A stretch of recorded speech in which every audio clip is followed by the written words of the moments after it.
എൻ്റെ bias still bearish ആണ്. ഈ കാണുന്ന 4006 അല്ലെങ്കിൽ 4005 എന്നുള്ള ഏരിയയിലേക്ക് പ്രൈസ് വരാൻ ഹൈ ചാൻസ് ആണ് കൂടുതൽ.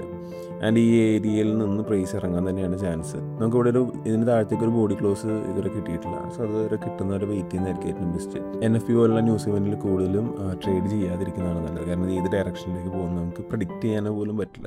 വെൽക്കം ടു പ്രിയം post market analysis. It's me Rahul Basheer, your forex mentor. So last days നമ്മൾ പറഞ്ഞിട്ടുണ്ടായിരുന്നു, പ്രൈസ് ഈ കാണുന്ന 4115 എന്നൊരു ഏരിയയിലേക്ക് എത്തിക്കഴിഞ്ഞാൽ നമുക്കൊരു സെല്ല് ലോങ് ടൈമിലേക്ക് നോക്കാമെന്ന് പറഞ്ഞിട്ടുണ്ടായിരുന്നില്ലേ. സോ അതുപോലെ തന്നെ മേജർ ലിക്വിഡിറ്റി ഇവിടെ ഡെയിലിയിൽ തന്നെ ഇത് കളക്ട് ചെയ്തതിന് ശേഷമുള്ള റീട്രേസ്മെൻ്റ് ആണ് നമുക്കിന്ന് കാണാനായിട്ട് സാധിച്ചത്. അതിനുശേഷം ഏഷ്യൻ മാർക്കറ്റ് ഇന്ന് ഓപ്പൺ ചെയ്തിട്ട് സോ ഒരു കൺസോൾഡേറ്റ് ആവുന്ന രീതിയിലുള്ള ഒരു മൊമെൻ്റാണ് പ്രൈസ് കാണാനായിട്ട് സാധിച്ചത്. ആൻഡ് ഇന്ന് ഈവനിങ് 6 മണിക്ക് നോൺ ഫാം പേറോൾസിൻ്റെ ന്യൂസ് റിലീസും ഉണ്ട്. സോ NFPയുടെ ന്യൂസും നമുക്ക് ഇന്ന് ഈവനിങ് ഉണ്ട്. അപ്പോൾ അത് കഴിഞ്ഞതിന് ശേഷം ഒരു ട്രേഡ് ചെയ്യുന്നതായിരിക്കും ഏറ്റവും ബെസ്റ്റ്.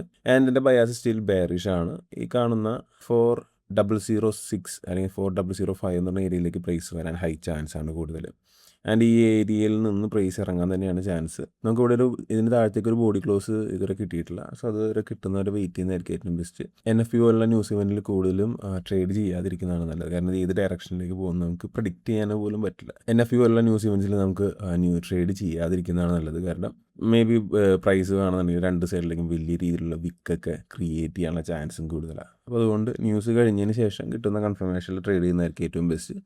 ഞാനൊരു സെൽ സൈഡിലേക്കുള്ള ബയാസാണ് അടുത്ത മൊമെൻറ്റ് ഞാൻ നിൽക്കുന്നത്. എൻ്റെ അതല്ല, പ്രൈസ് ഇവിടുന്ന് ഈ ഒരു ഏഷ്യയുടെ ലോ എടുത്ത് പ്രൈസ് പിന്നെയും കണ്ടിന്യൂ ചെയ്ത് മുകളിലേക്ക് പോകുകയാണെന്നുണ്ടെങ്കിൽ ഇന്നലെ ക്രിയേറ്റ് ചെയ്ത ഹൈ തന്നെ നമുക്ക് ടാർഗറ്റായിട്ട് വെക്കാവുന്നതാണ്. അപ്പോൾ ഇപ്പോൾ ഒരു ന്യൂട്രലാണ് നിൽക്കുന്നത്. ആൻഡ് ഒരു സെൽ സൈഡാണ് ഫേവറബിൾ ആയിട്ട് നിൽക്കുന്നതെന്ന് മാത്രമേ ഉള്ളൂ. നമുക്ക് യൂറോ USD അനലൈസ് നോക്കാം. നമ്മൾ ഇന്നലെ പറഞ്ഞ പോലെ തന്നെ യൂറോ USD അഗെയിൻ ഈ ഒരു ഏരിയയിൽ വന്നു.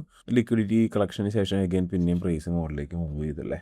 ആൻഡ് സ്റ്റിൽ ഒരു റീട്രേസ്മെൻറ്റ് വരാണെന്നുണ്ടെങ്കിൽ ഈ ഏരിയ വരെ ബൈ നോക്കാവുന്നതാണ്. അല്ല, ഈ കാണുന്ന ഹൈ ലിക്വിഡിറ്റി കളക്ഷന് ശേഷം താഴത്തേക്ക് ഡ്രോപ്പ് ആവുകയാണെന്നുണ്ടെങ്കിൽ ഡെഫിനറ്റ്ലി ലോങ് ടേം സെല്ലിലേക്ക് തന്നെ യൂറോസിലേക്ക് നമുക്ക് നോക്കാവുന്നതാണ്.